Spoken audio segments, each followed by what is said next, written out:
Bismillahirrahmanirrahim. Assalamualaikum warahmatullahi wabarakatuh.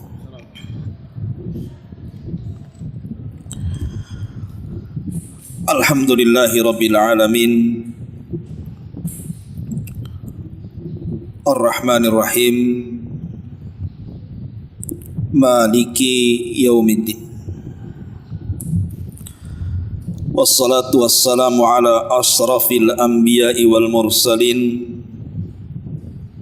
Sayyidina Muhammadin wa ala alihi wa sahbihi wa sallim. Rabbi israh li sadri wa yassir li amri wahlul 'uqdatam min lisani yafqahu qawli, amma ba'du. Ma'asyiral muslimat yang dimuliakan Allah Subhanahu wa taala, alhamdulillah di pagi menjelang siang ini kembali kita bisa duduk di taman-taman sorga di Masjid Nidaul Ilmi, tentu dalam rangka taqarrub, mendekatkan diri kepada Allah Subhanahu wa taala dengan talabul ilmi. Tak lupa salawat dan juga iringan salam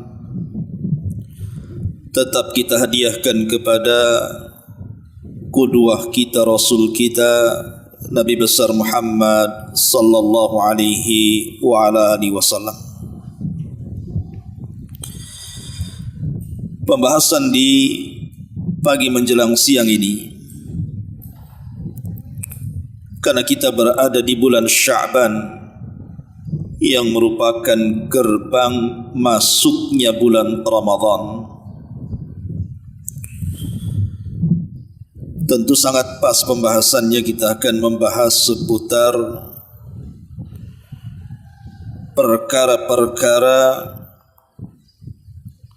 yang bisa menghancurkan gerbang Ramadan. Apa saja perkara-perkara yang bisa menghancurkan gerbang Ramadan? Padahal harusnya seorang muslim dan muslimah itu mempersiapkan diri agar bisa masuk ke gerbang Ramadan itu dan mendapatkan kemuliaan dan juga pahala besar selama Ramadan yang kita nantikan selama ini. Tapi rupanya ada orang-orang yang justru mereka sudah mengotori Ramadan sebelum masuk Ramadan. Ma'asyiral muslimat yang dimuliakan Allah Subhanahu wa taala, di dalam sebuah hadis Nabi sallallahu alaihi wasallam pernah bersabda bahwa Allah Subhanahu wa taala akan menampakkan dirinya di malam pertengahan bulan Sya'ban. Artinya Allah Subhanahu wa taala akan turun ke bumi, kemudian akan mengampuni dosa-dosa seluruh hamba-hambanya kecuali dua manusia, kata Nabi. Siapa mereka? Pertama, orang-orang yang menyekutukan Allah Subhanahu wa taala, dan yang kedua, orang yang dalam hatinya dipenuhi dengan kedengkian kepada manusia. Ma'asyiral muslimat rahimakumullah, inilah yang kita akan bahas tentang beberapa penyakit hati, yang dengan penyakit-penyakit hati ini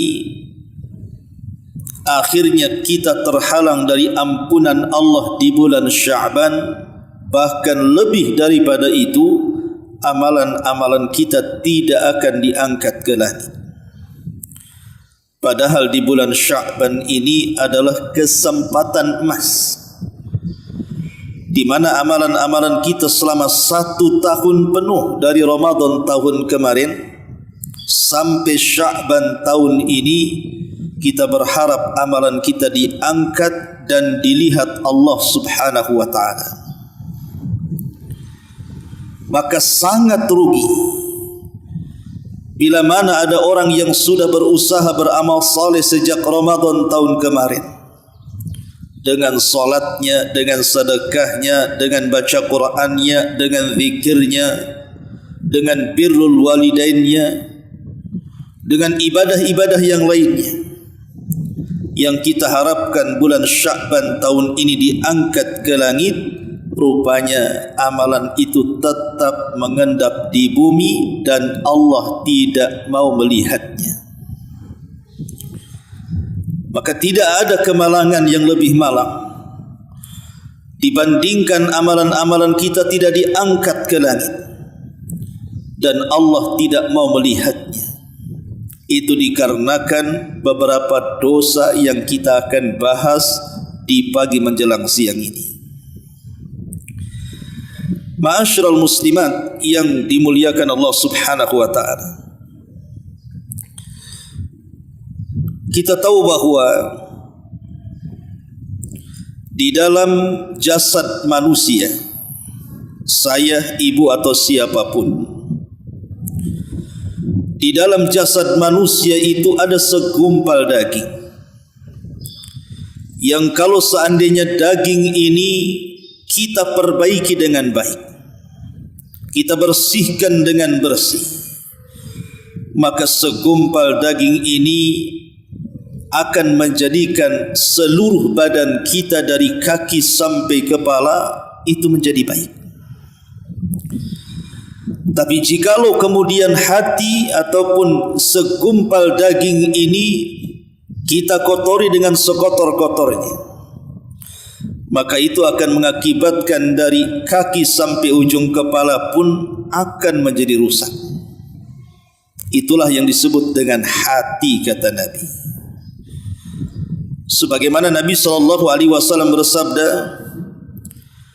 "Ala wa inna fil jasadi mudghah, idza saluhat saluhal jasadu kulluh, wa idza fasadat fasadal jasadu kulluh, ala wa hiyal qalb." Ingatlah, di dalam badan manusia itu ada segumpal daging, kata Nabi. Kalau dia baik, maka mengakibatkan seluruh jasadnya baik. Tapi kalau dia rusak, maka akan mengakibatkan hancur seluruh badannya. Itulah hati, kata Nabi. Makanya di bulan Sya'ban ini, yang paling penting dan terpenting bagi kehidupan kita, cobalah kita ini memperbaiki hati sebagai bentuk persiapan untuk masuk ke gerbang bulan yang sangat suci Ramadan. Sebagian para ulama, seperti yang dikatakan oleh Al-Imam Ibnu Qudamah rahimahullahu ta'ala, bahwa hati manusia itu harus senantiasa dibersihkan, karena yang namanya kebersihan dalam Islam itu kan terbagi dua, Bu. Yang pertama, membersihkan zahir, membersihkan jasad kita dari setiap kotoran, entah apa yang namanya najis, entah apa yang namanya hadas, maka kita berusaha untuk membersihkannya. Karena hadas dan najis ini bisa menghalangi kita dari ibadah kepada Allah Subhanahu wa ta'ala. Salat kita tidak akan sah kalau seandainya dalam fisik kita ada hadas dan najisnya. Sementara tujuan hidup manusia adalah ibadah. Wa ma khalaqtul jinna wal insa illa liya'budun.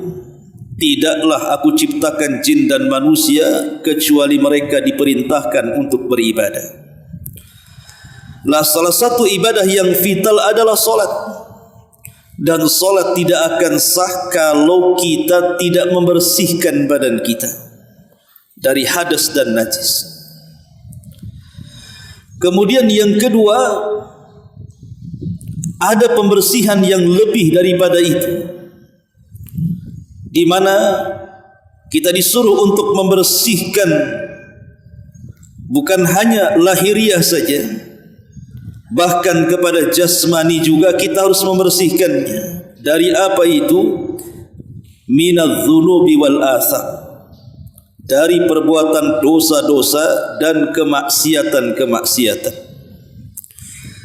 Baik maksiat yang dilakukan hati, baik maksiat yang dilakukan pandangan, pendengaran, ucapan, langkah tangan dan kaki, akal dan pikiran, maka kita juga dituntut untuk membersihkannya.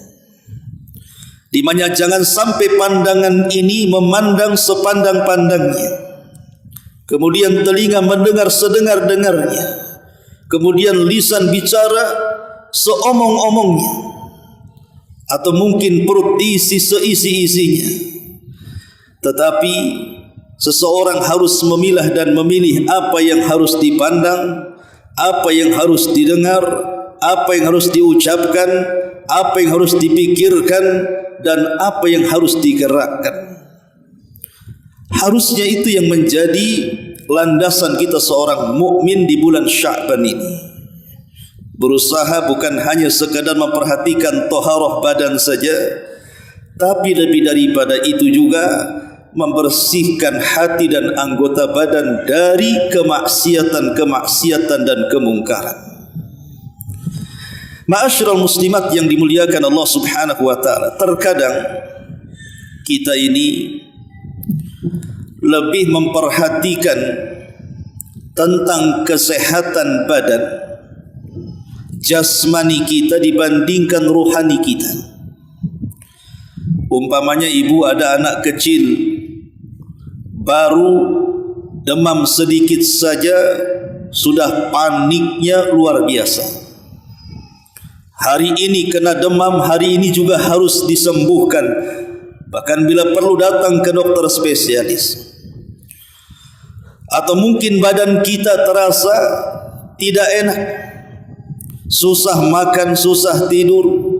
Kita sudah terbayang ini penyakit apa yang ada pada badan kita, sehingga kita terpaksa harus mengeluarkan uang untuk konsultasi ke dokter, membeli obat-obatan supaya badan kita sehat dan bugar. Itu terkadang kalau urusan penyakit badan luar biasa. Tetapi terkadang kalau urusan penyakit hati, Bu, jarang orang berpikir mencari obatnya atau datang ke dokter spesialisnya. Padahal penyakit badan dan penyakit hati itu berbeda, Bu. Kalau penyakit badan paling tinggi mati. Tidak ada yang lebih tinggi dibandingkan mati. Orang kena kanker paling tinggi mati. Orang kena liver paling tinggi mati. Orang kena tumor paling tinggi mati. Penyakit badan itu paling tinggi mati. Artinya hanya menyelesaikan urusan dunia. Tetapi orang kalau sudah berpenyakit hatinya, itu urusannya bukan dunia, bukan hanya sekedar mati badannya, tapi urusannya ini bisa menghancurkan akhiratnya, bisa menghancurkan pahalanya, bisa menghancurkan kebaikannya. Karena itulah maka pentingnya kita ini membahas soal penyakit-penyakit hati. Jangan sampai di bulan Sya'ban ini penyakit-penyakit hati ini dibiasakan dilakukan.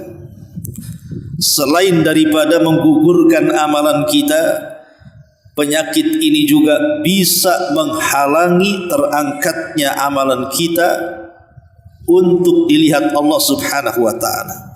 Apa saja penyakit itu? Ma'asyiral muslimat rahimakumullah. Saya akan bicara tentang penyakit-penyakit yang biasa dilakukan. Pertama, hasad. Hindari hasad di bulan Sya'ban ini. Karena hasad ini bisa menghancurkan kebaikan kita. Boleh jadi mungkin ibu ini rajin sholatnya, bukan hanya yang wajib tapi juga yang sunnah-sunnahnya. Boleh jadi ibu ini rajin puasanya, bukan hanya Ramadannya tapi Senin Kemisnya dan sunnah-sunnah yang lainnya. Boleh jadi mungkin ibu rajin sedekahnya, orangnya tidak bakhil, tidak kikir, tidak medit, orangnya luar biasa dermawannya. Atau boleh jadi mungkin ibu bolak-balik umroh, mungkin haji sudah berkali-kali, tetapi kalau hatinya dipenuhi dengan hasad, bu, kebaikan-kebaikan itu sedikit demi sedikit akan hilang dimakan hasad. Nabi mengatakan dalam sebuah hadis, kata Nabi SAW, innal hasada ya'kulul hasanat kama ta'kulun narul khatab. Sesungguhnya hasad itu bisa menghancurkan kebaikan-kebaikan seperti api melahap kayu bakar kering. Lihat bu, di Los Angeles sana itu, California, hitungan hari berapa hektar dilahap dengan cepatnya sampai meruntuhkan bangunan-bangunannya. Begitulah hasad. Hasad itu bisa menghancurkan seluruh kebaikan ibu. Sejak Ramadan tahun kemarin sampai Sya'ban tahun ini, boleh jadi dengan hasad yang kita miliki dalam hati ini menghabiskan semua amal kita. Maka di bulan Sya'ban hindari hasad, karena hasad itu penyakit iblis. Dialah yang pertama hasad kepada Adam. Hasad ini penyakit Qabil yang berakhir dengan membunuh Habil. Hasad ini penyakitnya orang Nasrani dan orang-orang Yahudi. Bahkan hasad itu tidak mungkin berkumpul dengan keimanan. Karena seorang mukmin tidak mungkin hasad. Karena hasad dan iman ini berlawanan, yang satu ke timur, yang satu ke barat. Kata Nabi SAW, wala yajtami'u fi jawfi abdin al-iman wal hasad. Tidak mungkin, kata Rasul, berkumpul dalam dada seorang hamba iman dan hasad. Artinya kalau ada iman hasad hilang, tapi kalau ada hasad iman pula melayang. Maka hindari hasad. Jangan sampai hasad. Dan hasad itu ada 3 tingkatan. Tingkatan yang pertama, kata para ulama, an yuhibbal insanu zawalin ni'mati an akhihil muslim wa in kanat la tantaqilu ilaihi. Hasad itu yang pertama, seseorang suka akan hilangnya nikmat yang ada pada saudara muslimnya, walaupun dia tidak berkeinginan nikmat itu berpindah kepada dirinya. Yang penting dia tidak suka kalau orang lain di atas kesenangan. Ada tetangga bangun rumah cantik-cantik, tidak suka, padahal uang bukan uang dia, padahal biaya pembangunan bukan juga dari dia. Kenapa dia tidak suka? Ada saudaranya kemudian buka usaha, lancar jaya usahanya, tidak suka. Kok dia bisa punya usaha seperti itu? Itu namanya hasad. Ini tingkatan hasad paling tinggi. tidak suka dengan tetangganya yang Allah berikan nikmat kepadanya. Dan itu banyak. Orang yang hasad seperti ini banyak sekali. Dia membenci nikmat Allah yang Allah anugerahkan kepada orang dan dia merasa tersakiti dengan itu. Kan aneh itu. Allah itu kan sudah membagi-bagi nikmat sesuai dengan kemaslahatan kita sebagai hambanya. Sebagaimana Allah Subhanahu wa ta'ala juga sudah membagi-bagikan rizkinya sesuai dengan kemaslahatan yang Allah kehendaki bagi hamba-hambanya. Allah tahu si fulan harus diberikan nikmat, si fulan ditahan dulu. Karena Allah yang menciptakan kita, Dia yang lebih tahu akan maslahat kita. Maka jangan sampai kemudian kita membenci nikmat Allah yang Allah anugerahkan kepada orang. Itu suka-suka Allah mau ngasih siapa saja. Kenapa kita yang sakit hati? Kok sakit hati kepada Allah ni gimana ceritanya? Maka orang hasad itu adalah orang yang sakit hati kepada Allah. Kenapa Allah beri dia nikmat, kenapa Allah tak beri saya nikmat seperti dia? Maka sakit hati kepada Allah ini bagian daripada dosa besar. Ini yang pertama.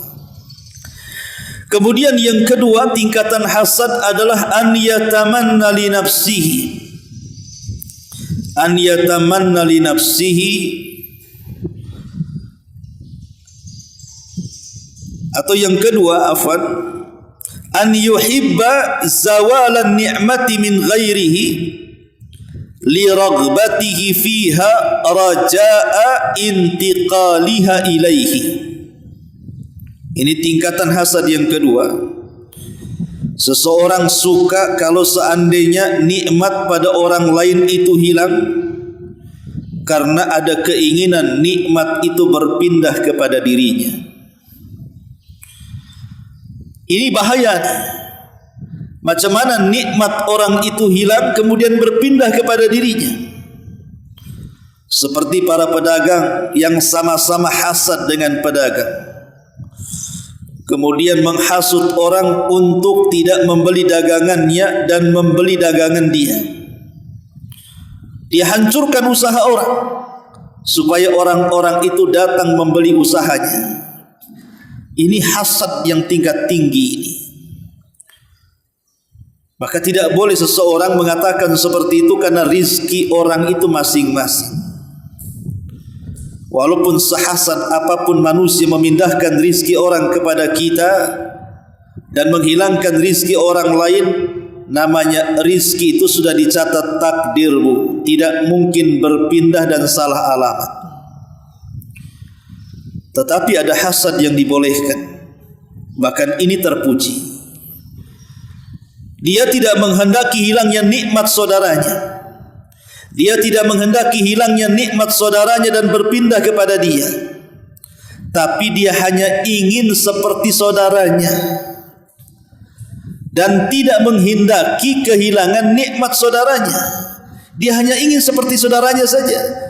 Tetangga umpamanya Buya beli mobil, kepengen beli mobil, dah apa-apa. Tetangga bangun rumah cantik-cantik, pengen juga lah kayak tetangganya, tidak ada masalah. Kalau tidak ada hasad, hanya keinginan saja, pengen seperti dia. Dan akan lebih baik lagi kalau keinginannya dalam hal-hal yang positif. Tetangganya bisa umroh, pengen seperti dia umroh. Tetangganya bisa haji, pengen seperti dia haji. Tetangganya bisa dengan uangnya membantu fuqara wal masakin, pengen juga seperti dia. Itu namanya hasad yang terpuji, Bu. Ambillah hasad yang ketiga. Ma'asyiral muslimat yang dimuliakan Allah Subhanahu wa taala, ini yang pertama hasad. Hindari hasad, karena hasad itu bisa menghancurkan agama, menghancurkan pahala, menghancurkan iman, membuat Allah murka bahkan amalan kita 1 tahun di bulan Sya'ban tidak akan diangkat ke langit. Na'udzubillahi min dzalik. Ini yang pertama. Yang kedua, jangan mencari-cari aib orang lain. Ingat Bu ya, jangan mencari-cari aib orang. Mencari-cari aib orang itu tentu bukan karena niat yang baik. Ingat Bu, mencari aib orang bukan karena niatan baik. Dan itu yang banyak. Nabi SAW bersabda dalam sebuah ceramahnya, Rasul mengatakan, ya ma'syara man amana bilisanihi walam yadkhulil imanu qalbah la taghtabul muslimin wala tattabi'u awratihim fa innahu man tatabba'a awrata akhihil muslim tatabba Allahu awratahu wa man tatabba Allahu awratahu yafdahuhu walau kana fi jawfin fi baitihi. Kata Nabi, wahai orang-orang yang beriman, sebatas di lisan namun iman belum menyentuh kalbunya, jangan kalian membicarakan kekurangan seorang muslim. Jangan pula mengorek-ngorek aib mereka. Karena barang siapa yang berusaha untuk mengorek-ngorek aib saudaranya muslim, Allah pasti akan membalas dengan mengorek-ngorek aibnya. Maka siapa saja yang Allah korek aibnya, maka Allah akan sebarkan segala aibnya walaupun berada di dalam rumahnya. Lihat Bu, al-jaza min jinsil amal. Orang yang suka mengorek-ngorek aib saudaranya, pasti Allah akan korek aibnya walaupun ibu bersembunyi dalam rumahnya. Bahaya Bu. Makanya beruntung Bu kalau lisan ibu terjaga dan tidak suka membicarakan aib orang. Kata Rasul, tuba liman syaghalahu aibahu an uyubin nas. Beruntung kata Rasul bagi orang-orang yang menyibukkan dengan aib dirinya sendiri dan tidak menyibukkan untuk menyingkap aib orang. Beruntung. Rasul mengatakan tuba, dan tuba itu pohon di sorga Bu. Jadi orang-orang yang senantiasa sibuk kemudian memandang aibnya diri sendiri dan tidak sibuk dengan memandang aib orang, maka mereka akan dikatakan tuba, akan mendapatkan pohon yang indah di sorga. Beruntung bagi mereka. Begini Bu ya, tadi saya katakan mencari aib orang tentu bukan ada niatan baik. Mungkin latar belakangnya karena hasad, karena iri hati, kecemburuan sosial, dan lain sebagainya. Sehingga latar belakang tadi karena mungkin hasad, karena dengki, iri hati, kecemburuan sosial, akhirnya ibu pagi, siang, sore, malam sibuk mencari aib orang. Kadang-kadang targetnya macam-macam kan Bu. Mungkin untuk menghancurkan martabat orang, boleh jadi menghancurkan kehormatan orang, atau mungkin ingin menghilangkan wibawa orang, atau mungkin menghilangkan nama baik orang supaya masyarakat tidak memandang dia baik dan terisolir dari masyarakat. Bisa saja itu terjadi. Maka tidak ada perbuatan yang lebih kejam dibandingkan orang yang mengorek-ngorek aib orang lain. Tidak ada perbuatan yang lebih kejam dibandingkan orang-orang yang mengorek aib orang lain. Kenapa demikian? Karena dia juga punya aib. Ngapain aib orang dibongkar? Dia sendiri tidak lepas daripada aib. Karena kalau seandainya ibu ini masih suka mengorek-korek aib orang lain, lalu apa gunanya persaudaraan dalam Islam itu? Enggak ada manfaatnya kan bu akhirnya. Apa gunanya kita ini se-Islam, seiman, seakidah, semanhaj? Apa gunanya coba? Berarti kan merobek persaudaraan orang lain. Bukankah Nabi yang mengatakan bahwa muslim itu bersaudara dengan muslim yang lainnya?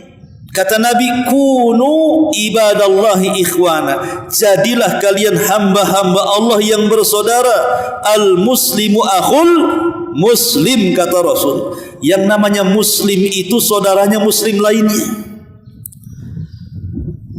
Kalau seandainya ada saudara kita punya aib, maka aib dia juga aib kita. Kalau ada saudara kita ini kekurangan, maka kekurangan saudara kita juga kekurangan kita. Kalau seandainya kemudian kekurangan orang lain kita bongkar, aib orang lain kita ceritakan, lalu apa gunanya ukhuwah Islamiyah di sini? Tidak ada gunanya ibu bersaudara dengan saudaranya kalau masih suka mencari-cari aib orang lain. Karena kewajiban saudara dengan saudaranya yang lain adalah, kalau ibu melihat nih ada ummahat, mungkin ibu melihat dengan mata dia punya aib, harusnya tugas ibu adalah menutupi aibnya. Kalau ibu melihat saudaranya ada kekurangan, harusnya ibu yang menyempurnakan kekurangan itu. Karena bagaimanapun Nabi yang mengatakan tidak akan sempurna iman seseorang sampai dia mencintai saudaranya seperti dia mencintai dirinya. La yu'minu ahadukum hatta yuhibba li akhi ma yuhibbu li nafsi.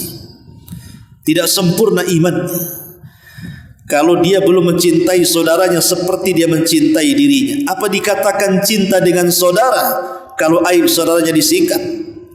Apa dikatakan cinta dengan saudaranya kalau seandainya kekurangan saudaranya diumbar ke mana-mana? Maka hindari, jangan sampai menyingkap aib orang. Apalagi di zaman sekarang, ini kan zaman gosip kan bu ya, zaman isu, zaman gosip di zaman sekarang ini. Ibu kumpul-kumpul dikit pasti gosip. Kumpul 2-3 orang gosip lagi. Kadang-kadang gosip ini tidak lihat tempat kan bu. Kadang-kadang di masjid nih bu ya, lagi ngaji bisa gosip dia, nggak lihat-lihat tempat dia. Ibu ini lagi cari pahala supaya ketika datang dari rumah banyak dosa, keluar dari majelis taklim itu hilang dosa. Kalaupun tidak mendapatkan ilmu umpamanya kan bu ya, karena memang dari rumah sudah ada agenda, susah tidur malamnya, pengen tidur di pengajian, paling cepat tuh tidur di pengajian. Oke lah, mungkin kita sudah hadir di majelis taklim, Rasul katakan kumu maghfuran lakum, dosa-dosa kalian sudah diampuni. Tapi ada sebagian saudara kita ini kadang-kadang waktu tengah ngaji, di tengah-tengah ngaji lo bayangkan, masih bisik-bisik tetangga tuh masih ada tuh begitu. Nanti habis ngaji dilanjut lagi, kan aneh bu. Oke lah, umpamanya ngajinya serius, 2 rius, kemudian habis ngaji duduk lagi. Yang tadinya majelisnya majelis ilmu, berubah pula majelisnya majelis mencari-cari aib saudaranya. Kalau yang seperti ini bu, lalu apa gunanya ngaji kalau gitu? Nggak ada gunanya. Jadi jangan terlalu sibuklah. Nasihat saya, jangan suka membumbui perkara yang tidak tahu ibu duduk masalahnya. Ada isu tetangga begono begini begunu gitu ya. Ibu kalau baru dengar, kalau bisa telinga ibu itu sumpellah dengan katam batu. Kalau bisa nggak dengar. Ya. Kalaupun dengar Bu, jangan dikasih merica. Makin panas tuh berita tuh. Akhirnya diheboh-hebohkan. Lah ini kan kebiasaan nih. Kalau seandainya setingkat ibu-ibu yang sudah biasa ngaji masih suka gosip, gimana orang-orang awam? Lebih gosip lagi dibandingkan ibu kan begitu. Makanya jangan suka membumbu-bumbui masalah yang sebenarnya ibu tidak perlu ikut campur urusan orang. Bahkan lebih celakanya ada ibu-ibu sok tahu pula tentang berita. Dia hanya mendengar sekelinting berita, kemudian ibu bumbunya terlalu banyak, seolah-olah paling tahu berita, disebarkan pula berita itu. Padahal itu gosip, itu isu yang belum jelas juntrungannya. Maka jangan pernah menghakimi orang, jangan memvonis orang, dan jangan kemudian mengukur orang itu dengan ukuran ibu. Karena bagaimanapun setiap saya, ibu, siapapun itu punya aib, punya kekurangan. Sebagaimana kalau aib kita terbongkar, kita juga tidak suka. Sebagaimana kalau seandainya kekurangan kita tersebar, kita tidak suka. Begitu juga orang yang kita sebar aibnya, yang kita bongkar kekurangannya, dipastikan dia juga tidak suka. Maka jangan suka menyebar-nyebar aib. Karena bagaimanapun muslim satu dengan yang lainnya itu seperti jasad.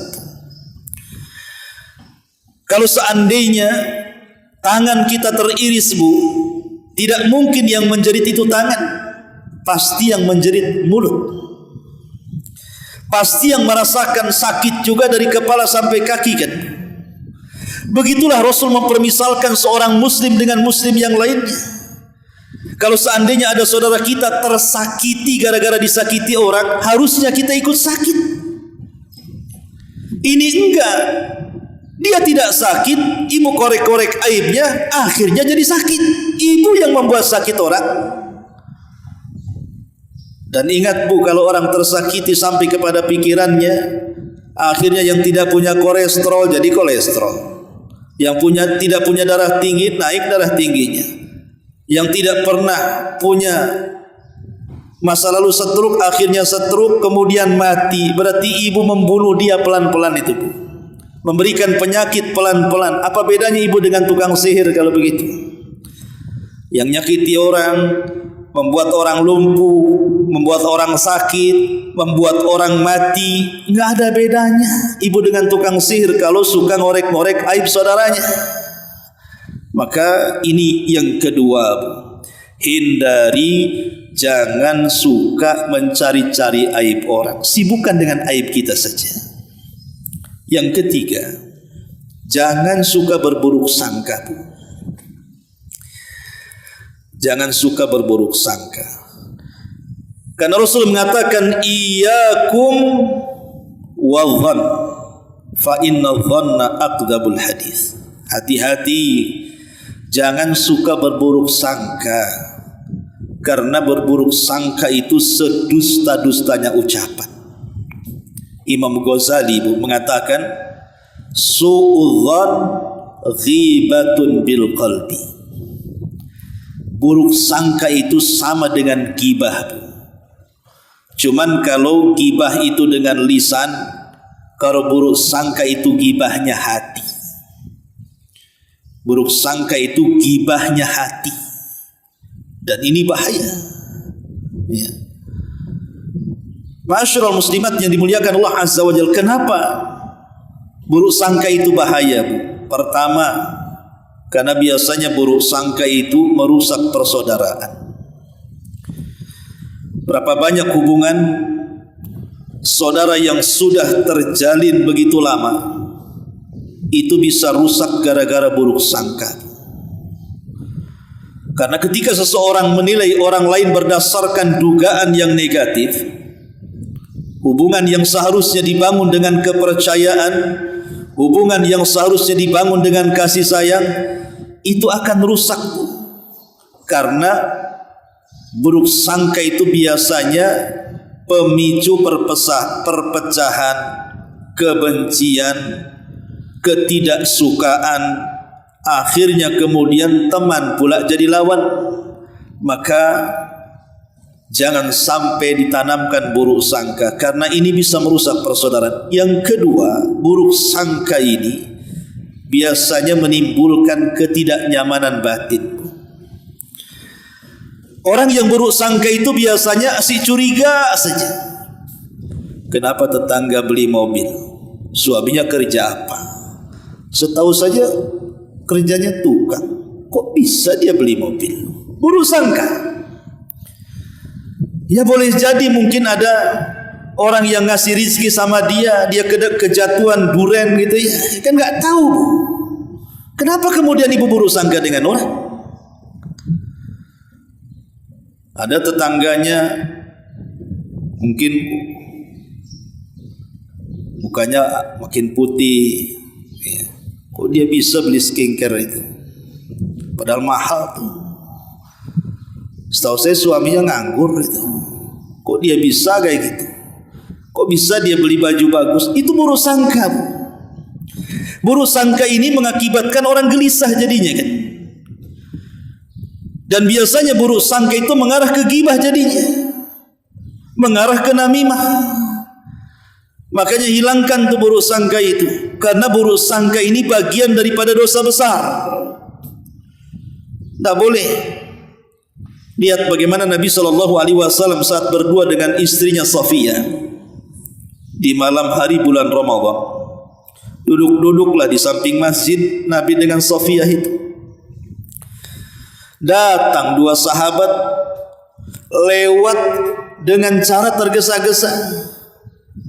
Maka Nabi SAW kemudian mengatakan, ala rislikuma, pelan-pelanlah kalau kalian jalan itu, kata Nabi. Yang di samping saya ini Safiyah, bukan siapa-siapa, dia istriku, kata Nabi. Maka dua orang ini mengatakan, ya Rasulullah, tidak mungkinlah kami ini berburuk sangka kepada engkau. Tapi apa kata Nabi? Bukan begitu. Yang namanya setan itu masuk dari jalan darah. Bisa saja kemudian setan yang masuk di jalan darah kalian berdua masuk dalam kolbu kalian berdua, akhirnya berburuk sangka kepada aku, kata Nabi. Makanya ku jelaskan, ini istriku Safiyah. Lihat bagaimana Nabi SAW memutus rantai buruk sangka itu. Jadi kalau seandainya ada kenikmatan yang Allah anugerahkan kepada saudara kita, katakan alhamdulillah. Allah masih menganugerahkan nikmat kepada saudara saya.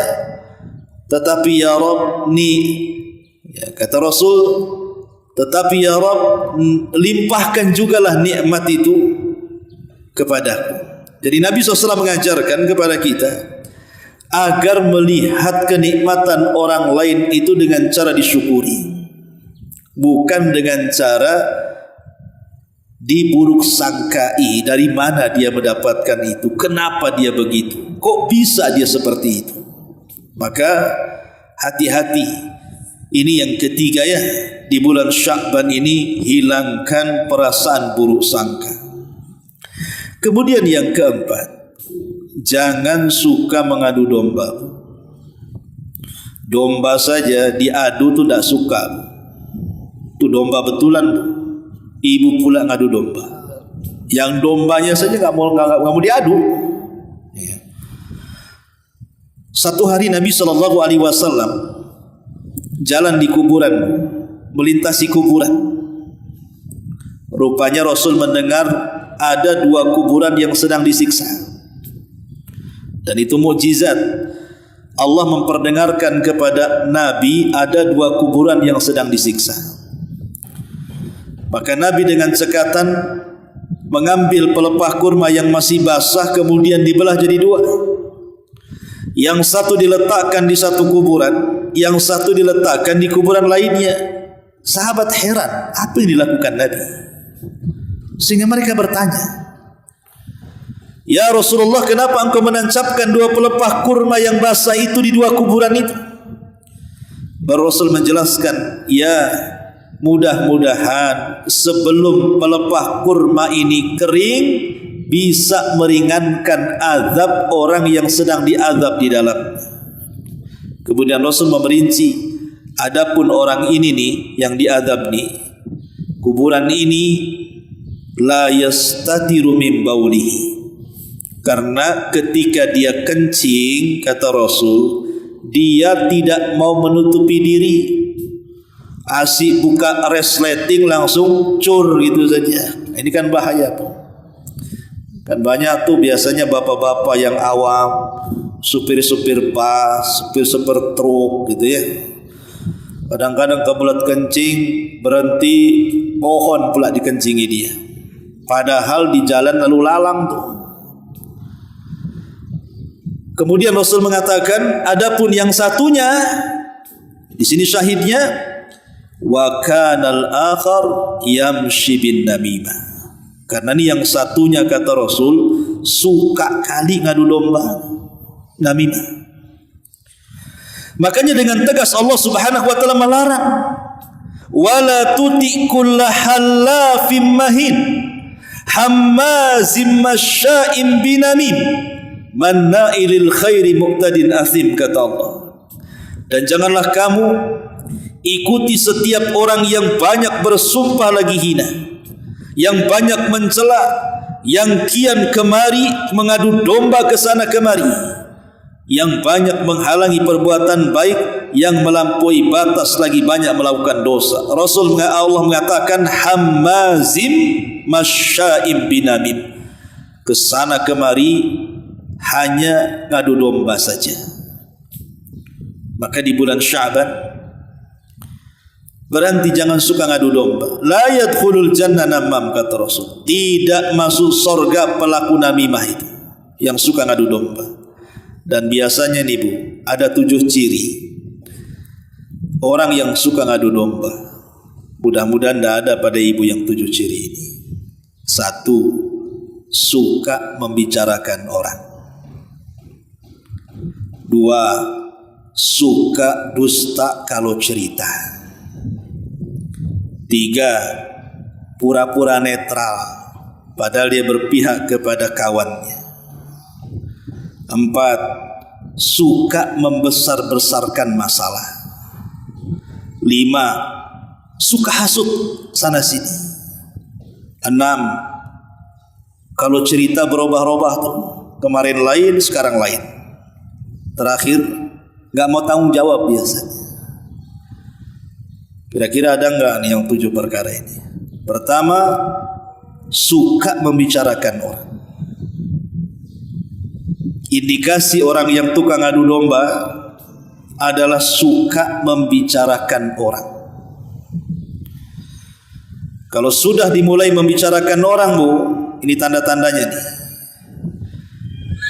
Kemudian yang kedua, suka dusta kalau cerita. Dia tidak tahu faktanya, dia dusta kalau cerita. Ngomong ke yang ini lain, ke yang itu lain. Kemudian juga pura-pura netral dia sama kawannya, padahal dia sedang ngompor itu.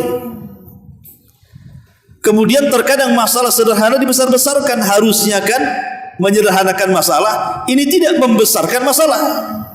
Masalahnya sepele, tapi ibu karena bumbu rujaknya itu sangat pedas sekali gitu ya. Akhirnya ya keluar dari mulutnya ya asap ya api ya macam-macam keluar jadinya. Kemudian suka hasut, kerusak-kerusuk, hasut sana hasut sini. Kemudian ceritanya robah-berobah. Dan kalau sudah terjadi perang teluk, gak mau tanggung jawab dia, pergi dia. Ya. Lah ini tukang hasutmu. Ini tukang adu domba lu kayak gini. Padahal Bu, dalam Islam itu ada dusta yang dibolehkan. Kapan itu? Ketika ibu berusaha mendamaikan orang. Ibu datang kepada si A, ngomong kepada si A ini, Om, saya dengar Om lagi marahan dengan si B. Iya, aku lagi marah dengan dia. Setahu saya enggak lah, si B itu kalau berjumpa dengan saya memuji-muji ibu. Padahal si B tidak pernah memuji-muji itu. Oh, kalau saya singgung nama sama si B ini, wah luar biasa. Enggak pernah menjelek-jelekan, bahkan menyanjung-nyanjung, bahkan dikatakan orang baik. Oh iya. Kalau enggak percaya ngomonglah langsung. Kemudian dia datang ke si B, ngomong, saya dengar lagi marahan dengan si A ya. Iya tuh, si A kurang ajar tuh. Begini begono kan itu. Ibu bilang, enggak lah, saya baru ketemu si A. Sebenarnya dia enggak terlalu lah memikirkan masalah pertengkaran dengan ini. Dia orangnya baik kok. Kalau saya bicara soal dia juga memuji-muji. Lah ini sebenarnya dusta yang seperti ini dusta terpuji. Karena tujuannya mengislah. Dua orang yang sedang bertengkar, ibu upayakan disuruh damai. Dan itulah tujuan Islam, mendamaikan. La khaira fi katsiri min najwahum illa man amara bi sadaqatin aw ma'rufin aw islahim bainan nas. Kebanyakan ucapan manusia tidak baik kecuali orang yang memerintahkan sedekah, memerintahkan kebaikan dan mengislah dua manusia yang sedang bertengkar. Tapi kalau seandainya kemudian ibu jadi kompor, Bu, bukan yang 5 kilogram Bu ya, yang melon bukan, itu udah langka kemarin. Itu yang banyak itu yang 25 kilogram tuh. Itu kan ngeri gasnya Bu. Ini kalau ngomong sama di sana, lagi marahan ya dengan si B. Ya, aku lagi sebel sama dia. Betul, aku juga sebel sama dia. Jadilah Bu. Ya, jadi kalau seandainya kemudian ibu malah mengkompori orang yang sedang bertengkar dengan orang lain, membumbui dengan bumbu yang lebih pedas dibandingkan sebelumnya, berarti ibu ini tukang adu domba. Fik ibu mengadu domba. Maka di bulan Sya'ban ini hindari, jangan suka ngadu domba, jaga lisan. Kemudian juga yang kelima, jangan suka dusta. Jangan biasakan berdusta.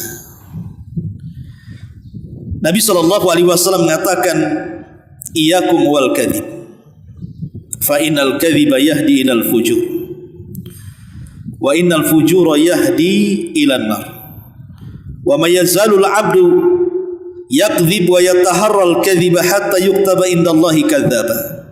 Hati-hati kalian jangan suka dusta, karena dusta itu mengarah kepada perbuatan jahat, dan perbuatan jahat itu mengarah ke neraka. Orang kalau terus-terusan berdusta, kata Nabi, nanti lama-lama dicap oleh Allah sebagai pendusta. Dan dusta itu ulama mengatakan adalah puncak dari seluruh keburukan.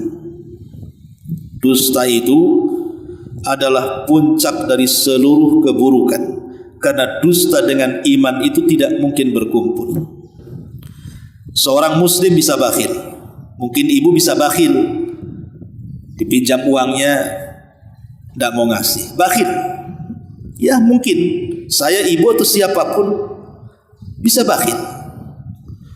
Umpamanya tetangga pinjam uang, satu hari ibu kasih, besoknya pinjam lagi, ibu mau ngasih, besoknya lagi pinjam lagi, ibu mulai membatasi, keempat kalinya mulai itu nutup diri, nengok dia saja langsung gorden tutup, pasti dia pinjam uang.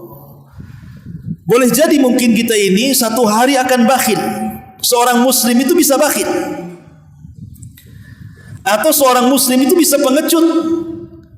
Dia tidak berani jihad di jalan Allah Subhanahu wa taala. Tapi kata Rasul, seorang mukmin itu pantang berdusta. Karena iman dengan dusta itu tidak mungkin bercampur. Ma'asyiral muslimat yang dimuliakan Allah Azza wa Jalla, sampai seorang penyair mengatakan, la yakdzibul mar'u illa min mahanatihi aw fi'lihi su' aw min qillatil adabi li ba'di jifati kalbin khairu raihati min kizbatil mar'i fi jiddin wa fi laibin. Kata penyair Arab mengatakan, Tidak mungkin seseorang berdusta kecuali karena kerendahan dirinya, karena perbuatan jahatnya, karena sedikit adabnya. Maka bangkai anjing yang sangat busuk jauh lebih baik dibandingkan busuknya orang yang berdusta, baik dusta sungguh-sungguh ataupun main-main. Naudzubillah. Maka hindari dusta, kecuali ya dusta-dusta yang dibolehkan, seperti dalam rumah tangga. Ibu berdusta kepada suami untuk menyenangkan suami, nggak ada masalah. Aduh, hari ini suamiku ganteng, padahal nggak ganteng suaminya, nggak ada masalah. Ya. Aduh, suami saya memang luar biasa, padahal biasa-biasa. Ya. Tidak ada masalah, Bu. Berdusta untuk keharmonisan rumah tangga tidak ada masalah. Sebagaimana suami juga berdusta kepada ibu. Ibu pakai pakaian pink gitu kan, Masya Allah cantik kan ini. Padahal tidak ada orang sini pakai pakaian pink kecuali ibu kan itu. Nggak ada masalah kalau dusta dalam keluarga, ataupun dusta dalam menjaga kehormatan seorang muslim. Tetangga sebelah muslim, tetangga sebelah kafir, bertengkar nih muslim kafir ini. Si kafir pula bawa golok mau bunuh tetangga yang muslim. Ibu sembunyikan di dapur, dicari-cari sama dia, mana tuh si Anu? Ibu katakan nggak ada, karena untuk menjaga nyawanya. Nggak apa-apa ya, karena seorang muslim lebih berharga dibandingkan orang kafir. Atau berdusta untuk islah, seperti yang saya contohkan tadi, kesana bilang lain, kesini bilang lain, tapi untuk mendamaikan boleh. Tapi selain 3 perkara ini, dusta sangat dilarang. Dan jangan ajarkan dusta ini kepada anak-anak. Sebab kalau ibu sudah ajarkan dusta kepada anak-anak, nanti anak ini akan tumbuh besar dan menjadi seorang pendusta. Ajarkan kejujuran. Ma'asyiral muslimat yang dimuliakan Allah Azza wa Jalla, inilah 5 perkara sebaiknya jangan dilakukan di bulan Sya'ban, karena ini sumber penyakit hati. Kalau orang kemudian masih suka melakukan 5 perkara ini, berarti sia-sialah amalan kita setahun, dosa kita tidak diampuni, amalan kita tidak diangkat ke langit, kan rugi jadinya, Bu. Maka jagalah hati, jagalah lisan, dan teruslah meningkatkan amal ibadah kita di bulan Sya'ban, karena Sya'ban ini gerbang masuk Ramadan. Apa yang dilakukan Ramadan, di Ramadan lakukan di bulan Sya'ban. Di Ramadan kita berpuasa, maka di Sya'ban biasakan puasa. Di Ramadan kita akan baca Quran, maka biasakan baca Quran di bulan Sya'ban. Di Ramadan kita akan bersedekah, maka biasakan sedekah di bulan Sya'ban.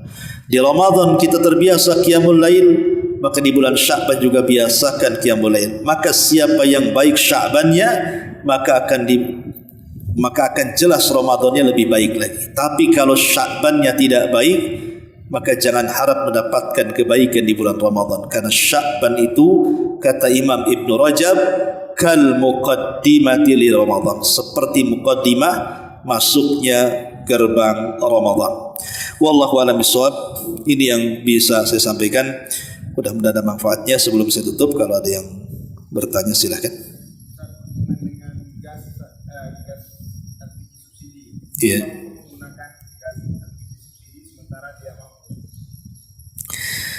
Iya, alhamdulillah. Kalau memang dari pemerintah sudah membuat aturan bahwa gas LPG ini khusus untuk orang yang tidak mampu, dan yang mampu sudah disediakan gasnya tersendiri. Kalau seandainya ada orang-orang miskin atau orang yang susah tidak mendapatkan gas itu karena diambil oleh orang-orang mampu, maka dia zalim. Zalim dia. Tapi kalau seandainya semua sudah tersalurkan, tidak ada orang miskin kecuali mudah mendapatkannya, saya kira tidak ada masalah. Kan kita tidak menzalimi siapapun, dan ini juga dari pemerintah kan gitu. Maka yang harus diperhatikan begitu, kalau ada saudara kita yang susah, kalau dia belum dapat, kita pula yang mampu, berarti ya kita zalim, hak mereka kita ambil. Ya, wallahu a'lam.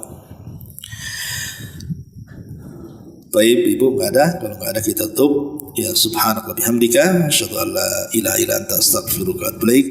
Allahu taala alam. Assalamualaikum warahmatullahi wabarakatuh.